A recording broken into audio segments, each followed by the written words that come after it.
আমি বিনয়ের সাথে বলতে চাই, একজন মানুষের যেন আমরা এই সুযোগটা হাতছাড়া না করি।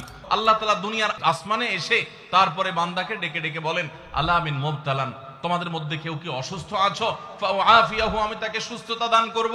আলা মিন মুস্তাগফিরিন ফাগফির লাহ, তোমাদের মধ্যে কেউ কি আছো ক্ষমা প্রার্থনাকারী, আমি তাকে ক্ষমা করে দিব। এভাবে ডেকে ডেকে আল্লাহ তাআলা দিতে থাকেন। 24 ঘন্টার ভিতরে দোয়া কবুলের সবচেয়ে আদর্শ সময়, যে সময়ের দোয়া কবুলের সম্ভাবনা সবচেয়ে বেশি, সেটা হলো ভোর রাতের সময়টা। আল্লাহ সুবহানাহু ওয়া তাআলা ডেকে ডেকে বান্দার ক্ষমা ঘোষণা করেন, বিপদ আপদ দূর করেন, অসুখ বিসুখ দূর করেন। এই সময়টা হলো রাতের শেষ প্রহর, ফজরের আগের সময়টা, তাহাজ্জুদের সময়টা। 11 মাস ধরে আমরা নানা ব্যস্ততার অজুহাতে আমাদের তাহাজ্জুদ পড়ার সুযোগ হয় না, ভোর রাতে ওঠার সুযোগ হয় না। ভাইরা আমার, রমাদানের মাস, আপনি তো সাহরি খাইতে প্রায় প্রতিদিনই উঠছেন। আপনার যেহেতু সাহরি খাওয়ার উদ্দেশ্যে উঠাই লাগে, তো আপনি কেন এই মাসে সাহরির সময় ভোর রাতের এই সময়টাতে যখন আল্লাহর সাধারণ ক্ষমা ঘোষণা করেন, ওই সময়টাতে আপনি কেন শুধুমাত্র খেয়ে পরে আপনি মসজিদে চলে যাবেন ফজরের জন্য?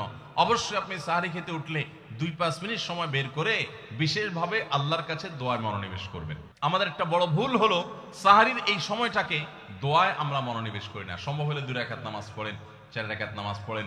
সেটা যদি না পারেন, তো সাহরির খানা শেষে অথবা আগে আপনি আপনার রুমে গিয়ে লাইট বন্ধ করে নিরিবিলি জায়গায় একটু আল্লাহর কাছে হাত তুলে একটু চোখের পানি ফেলে চান, দোয়া করেন। দোয়ার এই সুযোগটা 11 মাস আপনি পান না, রমজান মাসে সাহরির উসিলায় পেয়েছেন, তো আপনি সেই সুযোগটা কেন হাতছাড়া করবেন? আমি বিনয়ের সাথে বলতে চাই, একজন মানুষের যেন আমরা এই সুযোগটা হাতছাড়া না করি। আমি পারতপক্ষে কোনোদিন এই সুযোগটা হাতছাড়া করি না ভাইরা। যেদিন কিছুই করতে পারি না, ওইরকম দোয়া করার সময় হয়তো নাই, কোনো কারণে দেরি হয়ে গেছে উঠতে উঠতে, ওই দিন খাইতে খাইতে মনে মনে দোয়া করার চেষ্টা করি, প্লেটটা ধুইতে ধুইতে দোয়া করার চেষ্টা করি।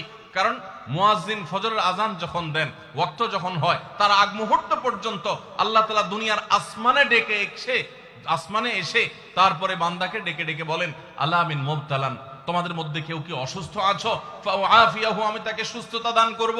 আলা মিন মুস্তাগফিরিন ফাগফির লাহ, তোমাদের মধ্যে কেউ কি আছো ক্ষমা প্রার্থনাকারী, আমি তাকে ক্ষমা করে দিব। এভাবে ডেকে ডেকে আল্লাহ তাআলা দিতে থাকেন।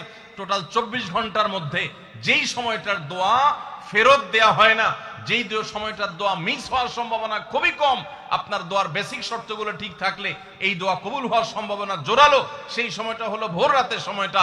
রমজান মাসে এই সময়টাতে দোয়ার যে সুযোগ তৈরি হয়, দোয়ার যে বিশাল সুযোগ আপনি পান, এই সুযোগটা হাতছাড়া করে আপনি শুধুমাত্র খেয়ে দিয়ে এই সময়টাকে পার করে দেন, এটা কখনো বুদ্ধিমানের কাজ হতে পারে না। এই জন্য রমজান মাসের ভুলগুলোর মধ্যে থেকে একটা হলো যে সাহরির সময়টাতে, ভোর রাতের সময়টাতে, দোয়া কবুলের গুরুত্বপূর্ণ সময়টাতে আমরা দোয়া তো করিই না। অনেক